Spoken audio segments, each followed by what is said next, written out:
Whether reason will prevail depends only partly upon us. We must hope and strive for the best. We must prepare for the worst. I'm Nathan Kiker. Welcome to our podcast, Clearer Than Truth. I'm glad to be joined by my co-host, George Bogdan.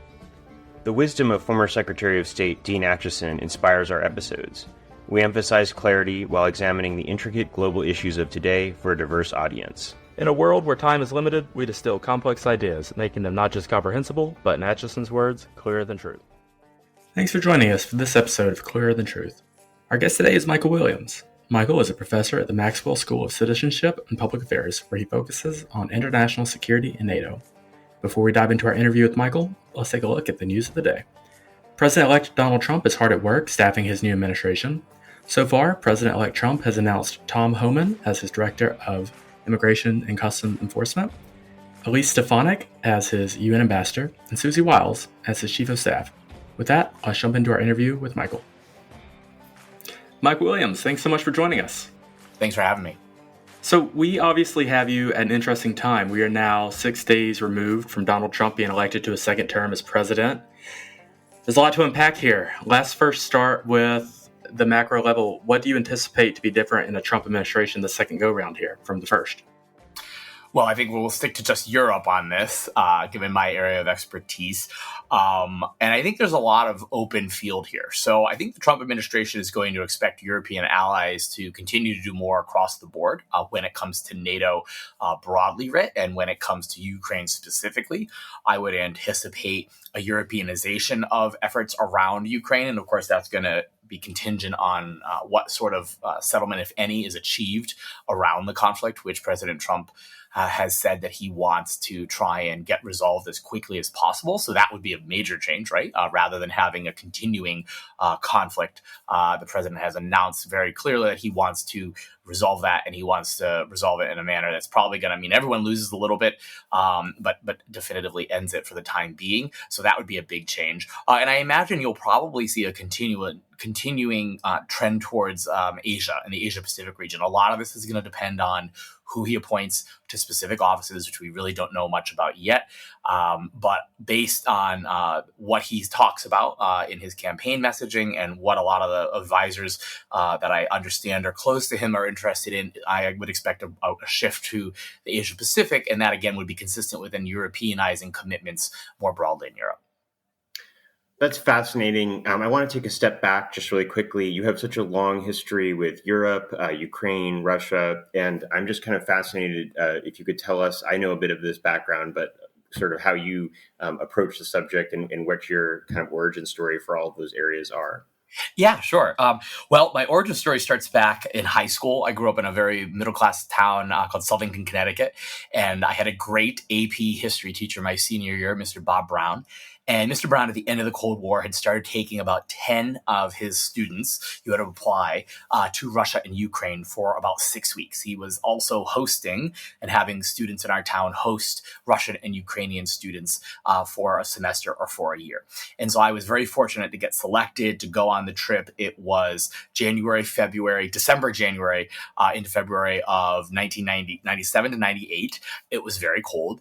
And we actually went for about 4 weeks or so, if memory serves, maybe it was 3 weeks, to Ukraine, to Crimea specifically. And we lived at a place called Grzów, where there was a former Soviet, then it was now just a youth camp called Artek. And we got to know a lot of younger people in the region. We had all kinds of really great trips around the region. And then we went towards the end of our time there up to Moscow and St. Petersburg. And so I've been following very closely this region since the end of high school. It's actually why I went into international relations. I was very interested in understanding why the Russians/Soviets were so afraid of us, and vice versa, why we were so afraid of the Soviets, having spent time there. And I was, of course, idealistic and young. But that's really what set me on the path to sort of understanding the causes of war and conditions of peace. And then I went off to work in that area, study at the University of Delaware, and then grad school in Europe, and then spent 14 years working in Europe on these issues, both as a scholar and a bit in government. And so that sort of brought me to where I am today. So let's talk a bit more about Europe. Of course, Russia and Ukraine are in their second year of conflict, almost 3 years now. How quickly do you think the Trump administration can take action in the conflict? Well, they can take action as quick as I guess they get people in place to execute the plan and the strategy, which is not clear to me exactly what that'll be yet. I think that President Trump's greatest advantage in this situation is that he's very unpredictable. And a lot of times, I think people on the left read into what they think he might do based on what he says. But I think that actually it's a lot less clear. I mean, there are some things that are clear. We know that he wants a fairer deal between Europe and European NATO allies, right? We know that he wants this war to end, but we don't know exactly the terms, right? There's concern he'll just sell out Ukraine but I'm not entirely convinced by that argument. I think that he's going to want the war resolved and on terms that are good for the United States. I think that there's a concern with never-ending wars in his mind. If you look at what he's talked about historically, that's something that comes up time and time again.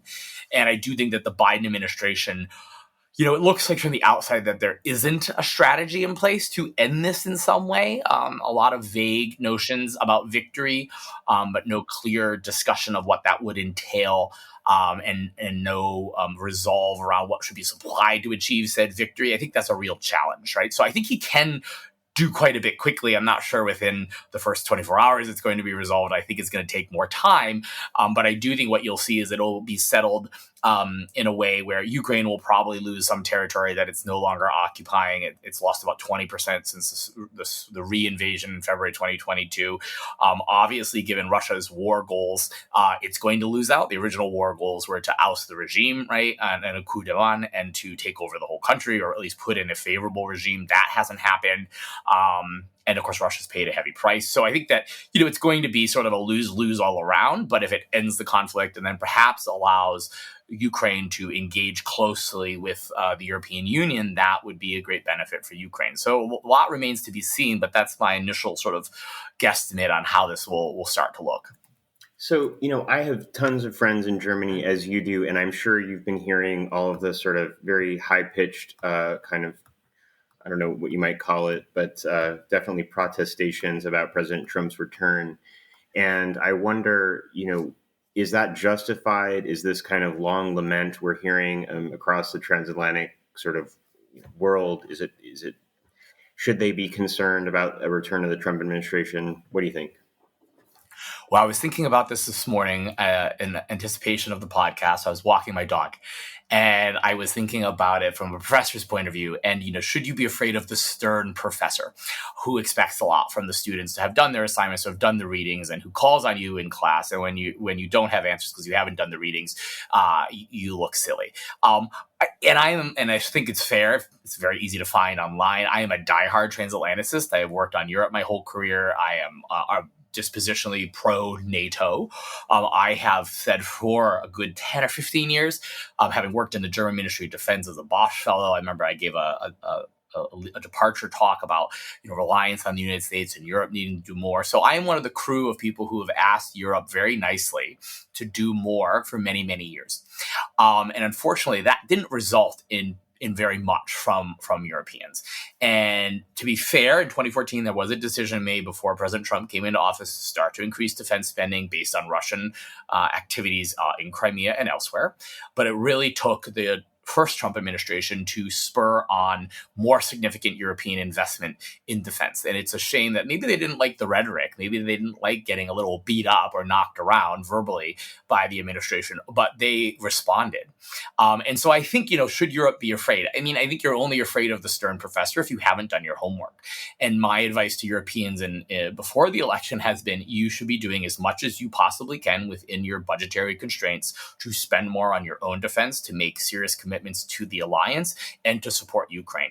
And there is a narrative to be told if you're doing that, and to make that case to the Trump administration. And again, we're going to have to see who is in what positions, but I think that President Trump will respond okay to that, right? He looks relatively favorably on Poland, which has spent massive sums, right, upgrading its military. He beats up on the Germans quite a bit. And I am, again, if you look at my bio, I'm a pretty diehard Germanist, I guess. It's my core area of expertise. But Germany's a slacker. Germany consumed NATO security throughout the entire Cold War, right? As West Germany, they were one of the main recipients of the security guaranteed by the alliance. And also in the post-Cold War era, they're one of the main beneficiaries of the stability that has been provided by NATO expansion, moving West Germany and a unified Germany from the front line to the center of Europe, right? And all of this NATO expansion has made European Union expansion possible, right? So Germany is the primary, I would argue, beneficiary of NATO and European integration. Yet, they continually, for a couple decades, stick their head in the sand when it comes to defense spending. And then when transatlanticists like myself ask nicely to spend more, they blow us off.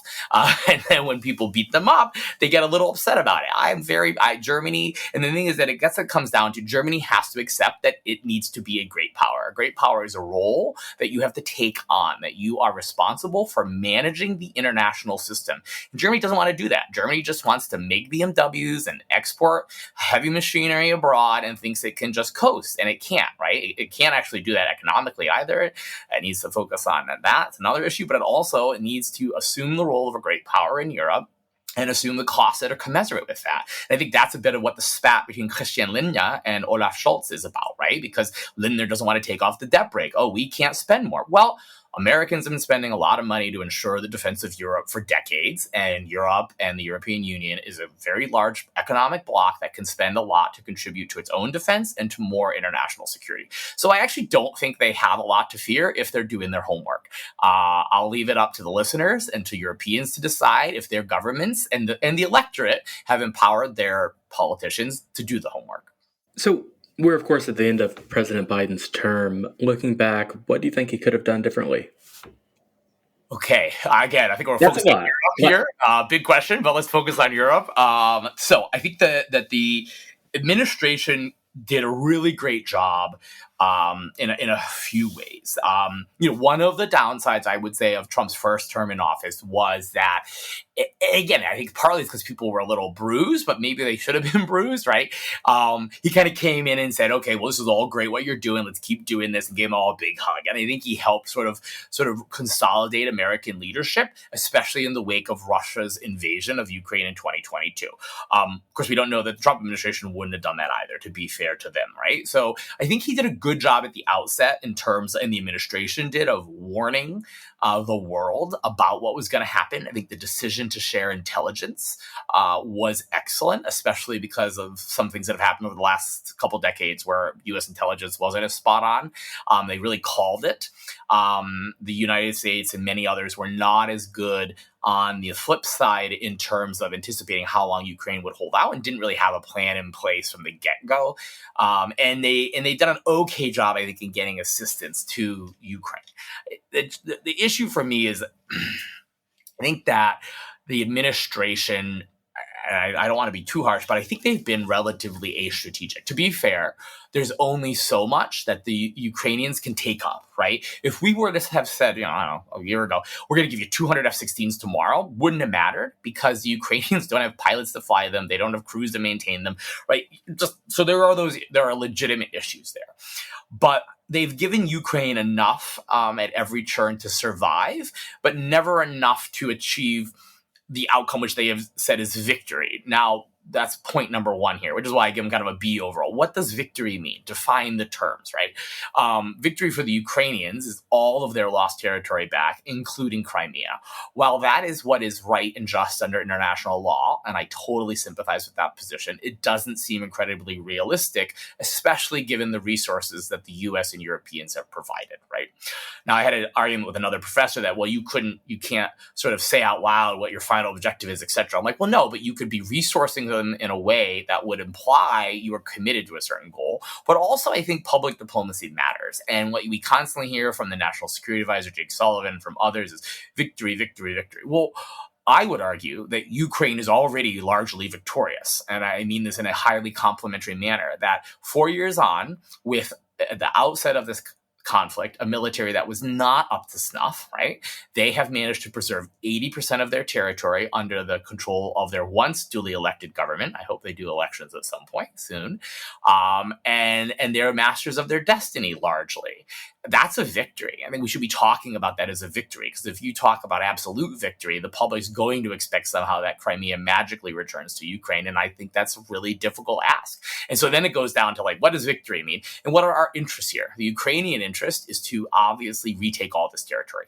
100% understand that. Is that the U.S. interest? Again, what do we want out of this? And I would argue the U.S. interest here is to have Russia suffer some serious blows that make Russia and others, principally China, understand that there are prices to be paid. So when people talk about Russian defeat, again, what does defeat mean, right? Russia's not winning at the moment. Do 700,000 Russian dead soldiers look like victory? Does the near total loss of the Black Sea Fleet look like Russian victory? Does the destruction of over 2,600 Russian tanks look like victory? Does Russia's totally being cut off from the largest, most powerful economies in the world, aside from China, look like victory, right? It doesn't, right? Russia's clearly paid a price. China has noted that there are prices to be paid. And I think that's all kind of in the U.S. interest, right? And we've also learned, I hate to say it, there's a lot of, I think, fear-mongering. Russia's going to go after the Baltics next. It's going to go after Poland next. I am in favor of a robust European defense at NATO, as is not a surprise to anyone. But if the Russians can't manage to take on Ukraine, you think they're going to take on NATO without a problem? So the logic there doesn't add up. So again, I feel like the administration really hasn't defined victory well. It hasn't resourced a strategy. Well, I'm not sure there's a strategy. And I think there's also been a complaint from Congress. If they want total victory, you need to resource it better. If you want something else, then you need to sort of what's the plan here? And again, the U.S. as a great power has a responsibility to work and persuade the Ukrainians of, okay, I understand this is not the best outcome, but this is what we can do, and it'll allow you to move on, right? Perpetual conflict is not in anyone's interest here. And so, I think they've had some great envoys. I think Julie Smith was really great on the ground in Brussels, and there have been some really excellent people working portfolios, but I think the broader strategy has been lacking, and that there's no clear sort of resolution in sight under this administration.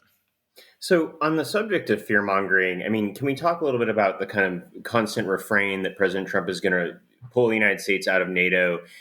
Should we take that seriously at all? How should we kind of interpret his really, oftentimes dramatic rhetoric around, countries not paying, they should be subject to whatever Russia wants to do with them, that sort of thing? How do you rectify those comments? Well, I would pull back from President Trump's comments, and I would look at more how the electorate just voted and about the last 20 years in U.S. politics, right? And I think what the American people are tired of are unending wars everywhere, right? I think this needs to be accounted for. I think people are tired of the last 20 years of expenditures, the last 20 years of warfare where the U.S. just seemingly lost all the time without any sort of strategic outcome. We could talk about the total strategicness of the Afghanistan withdrawal if you would like, whether that was good or bad. But I think that when it comes down to it, what people were saying in this election and why the Democrats lost so decisively, and that's what's striking. That is what should be striking to Americans who thought the outcome would be different in the elite circles. That's what should be striking to European friends abroad and allies who are looking at this, is that the American people are very concerned about the domestic state of affairs. They are concerned about the cost of living. They are concerned about where money is being spent. I don't think they were saying they want to be isolationists. I don't think they were saying they want to pull out of NATO. And I'm not sure that's what Trump's saying either. I think he wants a fairer, better deal. And again, I think this goes back to, and I would point out some rating from Rachel Rizzo, right, from the center left, the Atlantic Council, where she was talking about Europeanizing NATO commitments. I don't think this is a right-left issue. I think it's an American issue that many people recognize. And again, we could take Germany, right? They all have spectacular social welfare states. That's excellent. They're making decisions about what to spend on. They have very nice autobahns. Have you driven through Pennsylvania lately? Whoa, I drive through Pennsylvania all the time from New York City to Syracuse. The roads are atrocious. I think people are thinking about where is money going and taking care of Americans. And you heard that time and time again on podcasts and news interviews throughout this whole election about like, oh yeah, we want to help, but what about us, right? And so I think that's the bigger issue. I don't want to be I'm not a mind reader. I don't know what President Trump will do, but I think what he really wants is ultimately a better deal. I do not think it's in the U.S. interest to withdraw from NATO. And again, I think depends on who comes into this administration. And the last time around, he had some, if you look at folks who worked with him, he had some very pro-NATO people in there who ran, I would argue, a very, very good policy. Wes Mitchell did a great job as Assistant Secretary for European Affairs and is not an anti-NATO guy, right? So I think President Trump tends to, and I think when you think about you negotiate, you have to go in high and then you moderate, right? And I think he goes in high and then leaves it to people to then moderate and get an outcome that he wants, right? That you can't go in saying, I'd like the middle of the road position, please, and hope to get the middle of the road position, right? And I think that's challenging. I think that's what the Biden administration is kind of with Russia. They just take things off the table. They've been really deterred, right? They've really been cowed from action. Why not say, look, we're going to give them these missiles that are long range and we'll let them strike Moscow? Or you could sit down and talk, or you could do X or Y, and then maybe we won't do that. They just don't do it, right? And I think actually put the ball in Russia's corner and say, hey, it's up to you. We won't do this, but you've got to do something, right? And so I think when Trump comes out really brash and hard with these crazy sort of statements about, we want this or that, and everyone's like, what do you want? I think it's an opening position, and I think that the team around him is going to work that around. Maybe he does want to get out, though, right? I mean, I think a lot of people are tired of commitments broadly beyond Europe too. So we'll see. I think I'm not a mind reader, but my hunch is that a lot of it's going to depend on who's around him in the final instance. And I think it's going to be more about moderating U.S. commitments than maybe just pulling totally out. I mean, there's an expression in Washington, personnel is policy, and maybe you can't tell us who you think will be in the administration, but if there were key posts that you think that informed observers would want to pay attention to, just given how the previous Trump administration operated, because, you can have a really influential Secretary of State, or you can have a really influential National Security Advisor, or so on and so forth. How do you see that playing out? Do you have any predictions just on, which posts are going to be key? Yeah, the ones you named for sure, right? I mean, again, it depends, right? Is the sex state, I mean, part of this comes down to, this is the sex state someone who is leading the and implementing the president's policy, or are they a political actor in their own right? Which kind of pros and cons. Like, let's just look at the last few administrations, right? Clinton under Obama was a political actor in her own right, which is partly why she was in it. She also had the agendas overlap, but she kind of had also stuff she was doing, right? She was partly in there to be sort of managed and also do her own thing, right? But Blinken is definitely he is a Biden disciple. He's been Biden's foreign policy guy for decades, and he's really implementing the president's and the administration's view. It's not clear to me what, he's not a political beast in his own right. So that a lot will depend on who is sex state and how that relationship works. But people I would look at, take, for example, Rick Grinnell, who's, I believe, very close to the administration. You've seen him a lot on the campaign stage. He's not anti-Europe. Kieran Skinner, she's anti-Europe.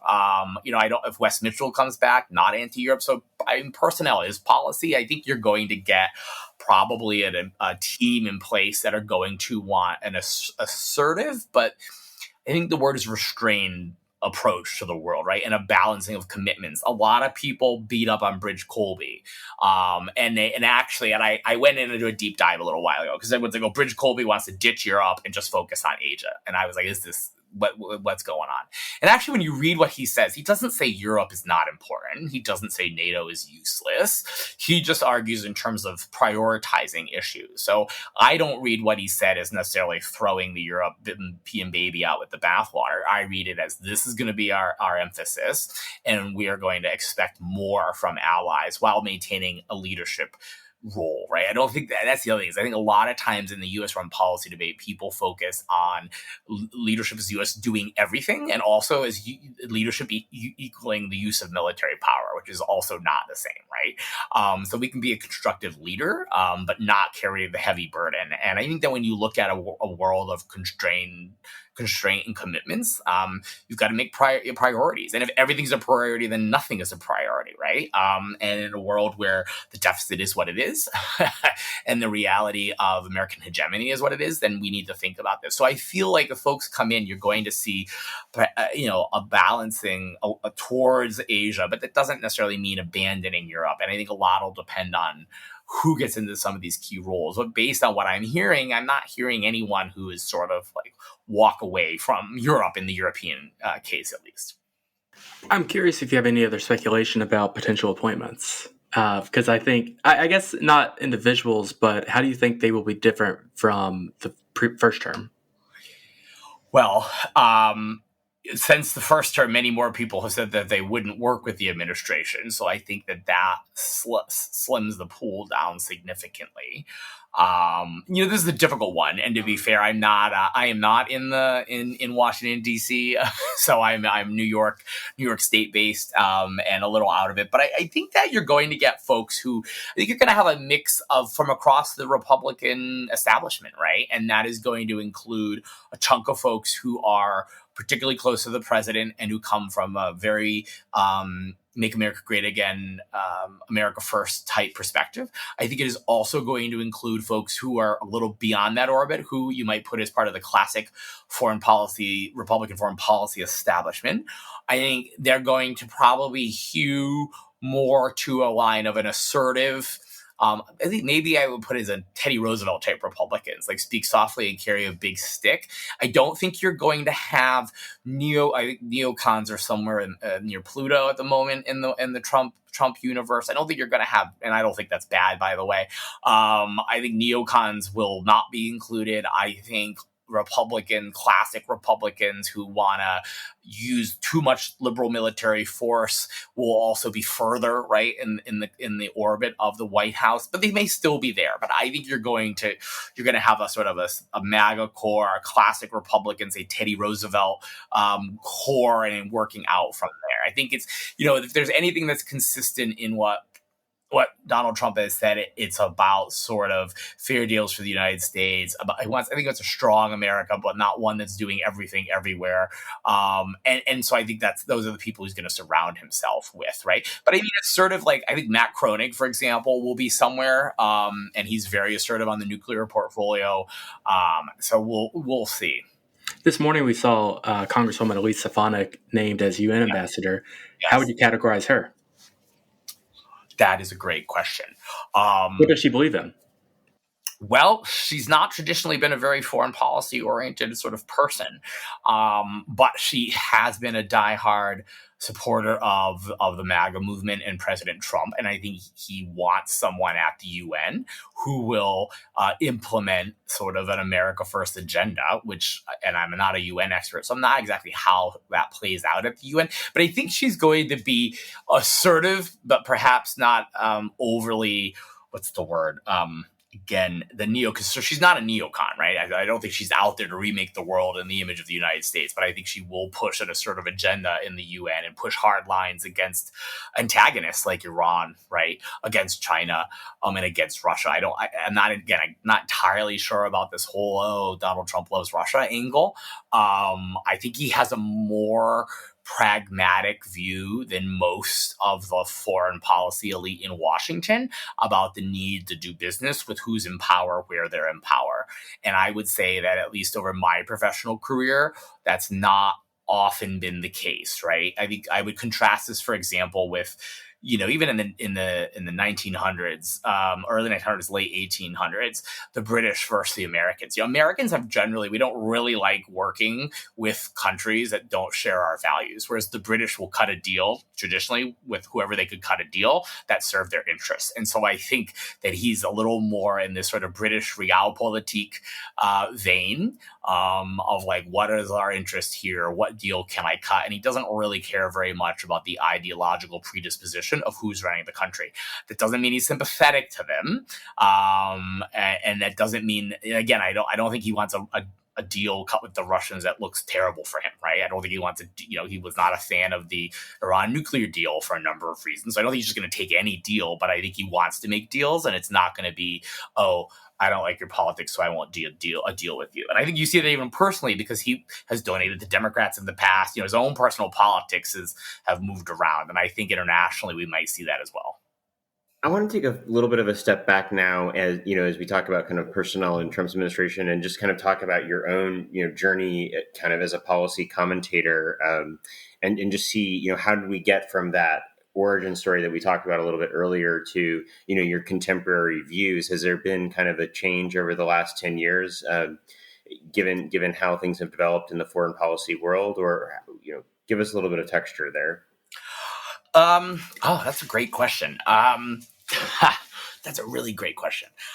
So, I came of age, I finished university 2002, which was kind of the pinnacle, I would say, of the unipolar moment and of rah-rah America.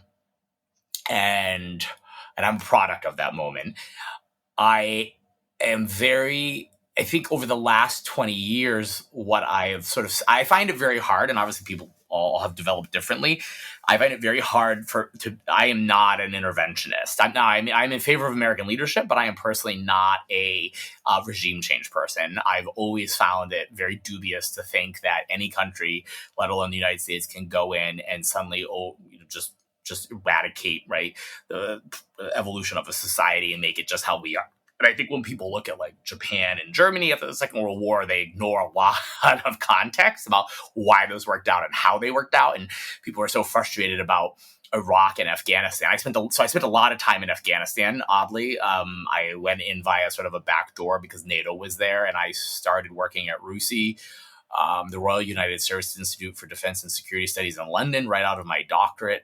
And the big fire at that time really was, it was the war on terror in Iraq, but for Europe, they were pivoting to Afghanistan via NATO for a number of reasons. And so I ended up doing a lot of work around NATO Allied Command Transformation, US, Germany, Canada, Britain, and I was in and out of Afghanistan many times from 2006 to 2014, basically. And I saw in my heart, I think if you are a classic, all Americans are classically liberal, right? Like we like the rule of law, we like government, right? Because it's hard for any American to not have a lot of sympathy for Afghans and what they've been through over my entire lifetime since 1979. At the same time, you might look at what we're trying to do and be like, this is totally unrealistic. This is an absolute mess. This is not going well. And so it's made me very cautious. And I guess in a certain sense, it's put me a little more into a realpolitik strain of thinking about what are the responsibilities of a power like the United States and others. I think I'm probably a fan of back in the concept of Europe, they would have called it collective hegemony, but working with the great powers to manage the international system. I think a lot of times I think Russia is 100% in the wrong in Europe right now. And I think it is in the US interest. And I think we've shown them that this is really not acceptable. And again, I think that's important for folks who are thinking about China and the Asia Pacific, because you don't want the Chinese to just, I think everyone wants a status quo to endure on Taiwan, right? And you don't want the Chinese to be overly adventurous. And I think we've shown them the downsides of this. And there's a lot to be done on the trade side, et cetera. And I'm sure the administration will do that. And I'll leave that up to you guys to interview a China person on that front. But I am, the Biden administration did nothing different on China policy than the Trump team. In fact, maybe ratcheted it up a little bit. So I think that, there's a lot of similarity there. But I think when it comes to Russia, that there's always been this notion, Russia, they don't matter. We're in my class I'm teaching right now, is Russia a great power? And, I think... Wait, is Russia a great power, Mike? Yeah, Russia is a great power. I think for how long though? Is this a broader question? But is this invasion sort of the last gasp of Russia, or are they going to be one of the dominant forces in 2050? Well, demographics would indicate that they won't be one of the dominant forces in 2050. And I think the Russians, to be quite honest, have a serious challenge ahead of them vis-a-vis China. They are in a marriage of convenience with China, which is why I would argue that they have some backstops on their military capacity, right? Look at the Iranians building drone plants to the east of Moscow. Look at, the Russians are getting everything they need through the Far East, through Central Asian republics. I saw some great charts at one point of exports of German automobile replacement parts to Central Asia. They've gone through the roof, because I'm sure everyone everyone in Kazakhstan needs, new batteries for their Mercedes Benzes. No, they're all going right into Russia to ensure that they can all drive around in their nice German automobiles. And I think there's an interest in, I hate to say, I think Europeans have an interest in also settling this conflict and maybe re-engaging Russia in a certain sense. And so I think Russia has the potential to certainly, and I guess I would argue, be a spoiler, right, for the United States. And I think that makes it a great power. They can continually mess with the U.S. agenda. Now the question is our agenda legit, or should we be doing it? That's another discussion. But I think look at Syria, look at Africa, look at Ukraine. They can cause a lot of problems for us, and they have nuclear weapons. I think that's also the ultimate backstop. Like, can you be a great power without nuclear weapons? Probably. But great power is also a mentality, right? And I think that just as I said, the Germans don't assume that they're a great power. They don't act like it. Russia does, and that creates problems. So I think that although I think we are a significantly stronger, much more dynamic society, have much more going for us, I think we need to treat them a little differently. And I think that also entails setting clear guidelines for what we'll tolerate or not. And I think we have done that in the Ukraine case. But I'm also I wonder if we have pushed them more in the end to China than maybe we should have. And I've always thought for the last 20 years that they have a bigger problem in China than they do in the US and Europe. The Russians maybe haven't seen it that way. I think they've made a big error there. And I think the invasion of Ukraine was one of the worst foreign policy blunders that any country has made in the last 100 years. But we'll see. Right. I mean, my kind of background in trying to investigate, nuclear questions at the end of the Cold War. And I'm continually struck by, the fact that I think people cope with bad situations in foreign policy, either becoming more of a realist or becoming more of a kind of what we might call a normative thinker, or someone who's attached themselves to moral claims. And, I'm just trying to raise for people the significance of kind of Vladimir Putin's pattern of nuclear blackmail. And people want to say in response, well, you don't seem to understand the moral dimension of this. And it's like, no, I do actually, but it's just, I don't think he's going to change, or history is going to contort itself around a certain moral principle, sadly. But no, all those points are very well taken. Yeah, I mean, I think that at the end of the day, that it's interesting. What we've been hearing is the notion of peace through strength, right? As maybe a cornerstone of the new administration's policy, and I think that goes a bit back to what when we think about Europe, that the Biden administration has they've been so worried about escalating the conflict. I don't think they've thought that some of their inaction and the limitations they've put on Ukraine have actually contributed to escalation on the other side. And they're so, again, nuclear deterrence, it's a very scary game. And again, this whole, we're going to step back all the time, right? I think Putin has really pushed the envelope. I definitely don't want to be irradiated, but I also think when you look at Cold War nuclear politics and deterrence, you need to be willing to up the ante. And it's like the Russians do a big nuclear weapons exercise on the border to NATO, and we don't do anything. Well, why don't we so maybe we need to rethink that, and we need to push the envelope a little more.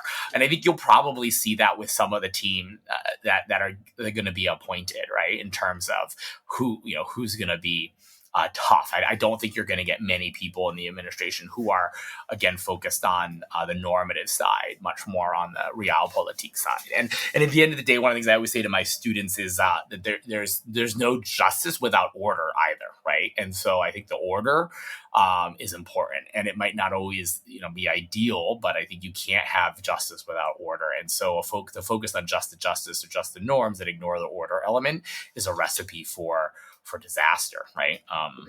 The old Headley Bull formulation, Yes, well, you have fairly and legitimately acknowledged that I'm definitely sort of an English school thinker when it comes to my scholarship and about the world. For our listeners out there, the English school is a kind of the British approximation of a kind of realism that's interested in qualitative factors. That's how I try to explain it. But it is very rarely, if ever, discussed in American classrooms, except among folks like Mike and I who were educated in the UK. But that dichotomy of order and justice was definitely a central kind of point of the kind of theoretical conversation. So yeah, and on the balance of the idea of the world is social, right? And so we also have to think, what is society? How do we manage these sort of things, and notions of great power management. And my own mentor himself actually worked with Philip Windsor and Michael Howard. My mentor was Christopher Coker, and he was very focused on war. And that's also really my central area. And I think that what we see time and time again in international relations is that, war is interested in you. And often, whether it's policymakers, whether it's academics, everyone wants to think that war is gone. And I think it was Michael Howard who wrote that really peace is the aberration, not war. And I think that's important for us to remember as we go forward in the coming years, because the world has become more unstable, right? Not less so. It's such a shame that Professor Coker passed away far too young. He had so much more to say, and the world was, turning on that anarchical side. And, but yeah, certainly I think he had many important kind of predictions, which are slowly coming true. So yeah, no, I mean, one of the best books I would recommend is The Improbable War, about the war between the U.S. and China. And of course, he doesn't say it's unlikely, but he says it's improbable, but this is why it could still happen, right? And I think he did a lot of really insightful theorizing about war and war in society. And I think the challenges, especially, in academia and then on the left, is that, and I think this would be a critique of the Dems, is that they sort of think if they neglect the fact that preparing for war is an element in not having a war, right? That deterrence is actually about not having a war rather than inviting war. You don't want to actually use the tool, but you need to have the tools in order to deter, in order to prevent states from acting in a certain way. And I think this is the kind of dilemma that Europe is up against, and why they're so stressed, because they don't have that ability, right? They do, and it's gotten much better, but they're worried that without the U.S., they won't have enough of an ability to say, here's where the red line is, and not invite aggression. And I think that's what deterrence is about ultimately, and that's important in Europe and also in the Asia Pacific region.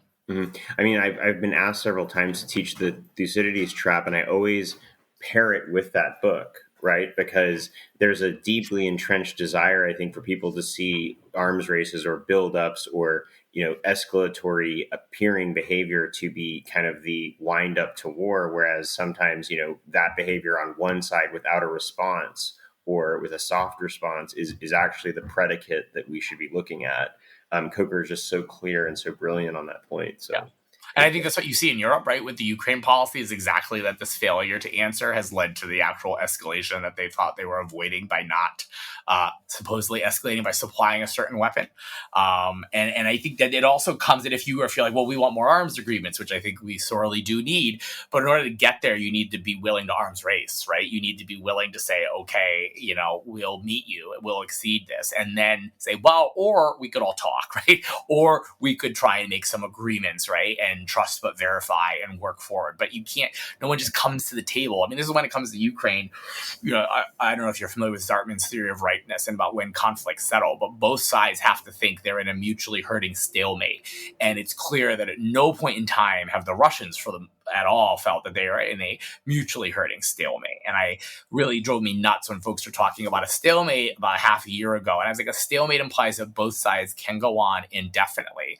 And unfortunately for poor Ukraine, that's not the case. One, the size of the population, but it's also contingent on external assistance. And as we've seen, there has been some doubts and hesitations in Washington about supplying that assistance, right? I don't know what the composition of the new Congress will look like and how that'll play out. I mean, most of the Congress supports assistance, Republicans and Democrats, but there's again a minority who are very vocal and have stymied us. So again, it undermines the notion that Ukraine can indefinitely endure. So whether it's getting assistance from outside, whether it's putting its own people on the front lines, which it has done so valiantly, but it has a much smaller population, and South Korea isn't sending troops to Ukraine like North Korea is, right? So the situation is only getting worse. And so I think that, again, not understanding the need to sort of up the ante to try and force a resolution as part of the process. I have one final question. Of course, if George has more, I would love to keep you for a minute. But we're obviously now about to be 3 administrations removed from the presidency of Barack Obama. Mm-hmm. How do you think his decisions to go about a nuclear arms treaty with Russia has impacted where we are today? In general, his approach to Russia. Of course, the Crimean War happened under his watch. He didn't intervene in Syria dramatically, which was being sponsored by Russia. How did his decisions now, 15 to 9 years ago, impact the world we're about to see over the next 4 years and beyond? Well, that's a great question. That's a hard question, too. Put me on the spot. Well, I think that in hindsight's always, a benefit. But many folks were saying at that time that when it came, say, to Crimea and Ukraine and Russia, that the administration needed to do more, including people within the administration, right? So, again, he had a lot of folks in there who were advocating a tougher line. And I think that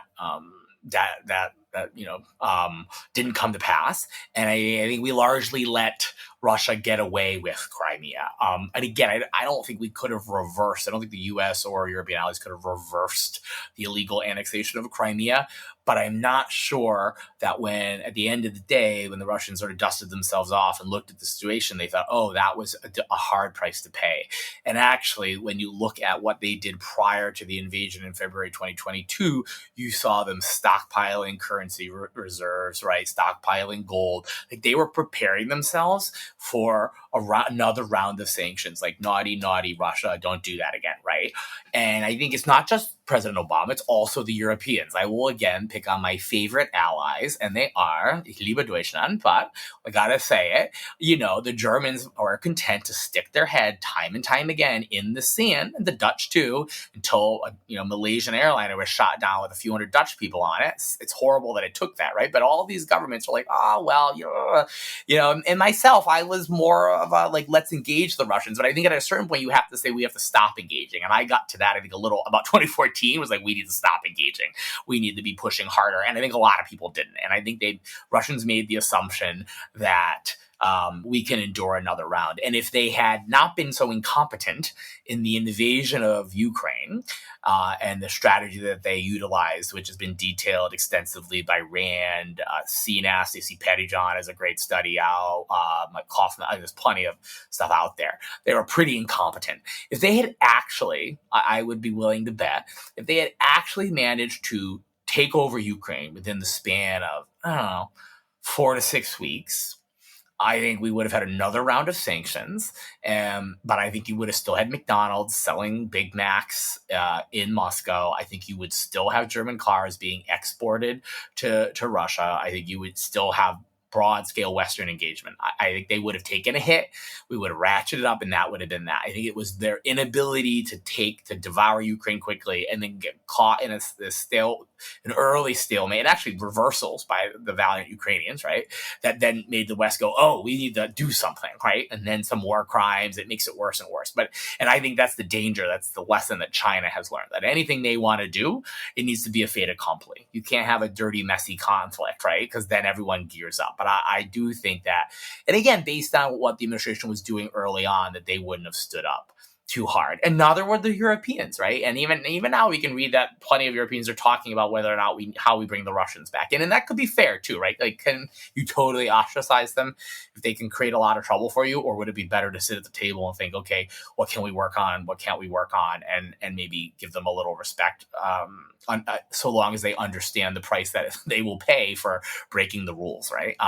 So I do think that there is guilt there for both elements of the Obama administration policy, but also the Europeans. And I think the bigger issue, aside from Ukraine, is that, and again, as a Europeanist, and it's not everyone in the Obama administration, but perhaps the president at the end of the day himself, thought Europe is done and dusted, right?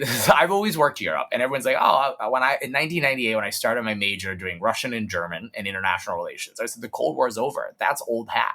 And you don't need to do that. And it's never been quiet ever since I was at school, right? Whether it's about the US and Europe on Iraq, whether it's about Europe, NATO, and Afghanistan, whether it's Iran, the Iran nuclear deal. I mean, Europe is a fundamental component of the international order, often allied with the US. That could shift, who knows, but we need to work with them. And so I think that what the Obama administration, the mistake he made was he thought Europe was done and dusted, and that also Europe could manage itself. And I think that's a very bad assumption. And the Europeans, a lot of them would tell you that too, right? He didn't understand the pressure the migrant crisis was creating on Europe at the time. This also then leads to populism in Europe, which also foments Brexit, right? And so again, it's not the U.S. doing everything. It's not the U.S. supplying all the weapons, but leadership, like bringing people to the table, engaging them, right? And so it's not just doing, but it's helping to empower. I think it's what good leadership does. And I'm not sure on Europe. I think President Obama rightly diagnosed the need to focus on the Asia Pacific. But again, if you're the United States and if you're a superpower, and especially at that point, the only superpower really, you need to be able to walk and chew gum all the time. And I think you can't just walk away. I think it's fair to push the Europeans to do more, but U.S. leadership will still be necessary. And I hope that's something the Trump administration takes to heart on both Europe and more broadly. Mike, thank you so much. I think that was a perfect note to end on because, I think we have to ponder the origin of the word park and the fact that, Russia can be parked in some people's thinking. But no, I take all those points very much so. And we really appreciate your coming on. You've been so generous with your time. Thank you so much. And this has been the highlight of our season for the podcast. So thank you. Yes, it has. And for our listeners, where can they find your work and to follow you? Oh, well, if you Google Michael John Williams and Syracuse University, that's probably the easiest way to figure out what I've been up to. Wonderful. Well, thank you for the time. Hopefully we can have you on again once the Trump administration is underway, and we can sort of take a look back at this interview to see sort of how we did. See how wrong I was. Fingers crossed. Thanks again for joining us for this episode of Clearer Than Truth. Be sure to share with friends and tune in next time.